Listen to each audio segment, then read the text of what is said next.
नमस्कार मित्रांनो, आज आपण कंट्रोल पॅनलमध्ये जाऊन थोडंसं सेटिंगचं काम करूया की जसं की भरपूर लोकांना असं वाटतं की माझा जो कम्प्युटर आहे, लॅपटॉप आहे, त्याचं नाव जे माझं नाव स्वतःचं असलं पाहिजे. त्या कम्प्युटरला ज्यावेळेस ओपन करतो त्यावेळेस त्याच्या ठिकाणी जे नाव येतं विंडोज वगैरे, ॲडमिन वगैरे, ॲडमिनिस्ट्रेटर या ठिकाणी माझं नाव असलं पाहिजे. जसं की आपण बघूया, विंडोजवरती क्लिक केल्यावर ते संस्कार नाव येतं. या ठिकाणी मला माझं स्वतःचं नाव असलं पाहिजे, त्याचा पासवर्ड चेंज केला गेला पाहिजे, त्याचा फोटो वगैरे वेगळा असला पाहिजे.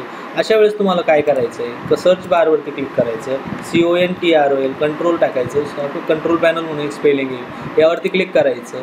त्यानंतर तुम्हाला इथं युजर अकाउंटमध्ये जायचं आहे. त्यानंतर युजर अकाउंटवरती क्लिक केल्यानंतर तुम्हाला इथे तुमचं चेंज युअर अकाउंट नेम म्हणून एक ऑप्शन अवेलेबल असेल, त्याच्यावरती क्लिक करायचं.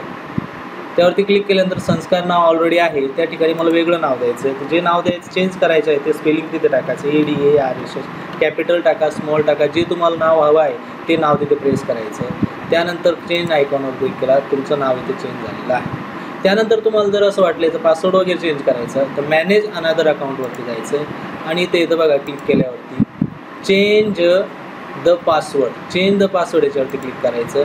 तुमचा अगोदरचा जो पासवर्ड आहे तो पासवर्ड इथे टाकायचा आहे. माझा जो पासवर्ड आहे तो मी इथे टाकतो.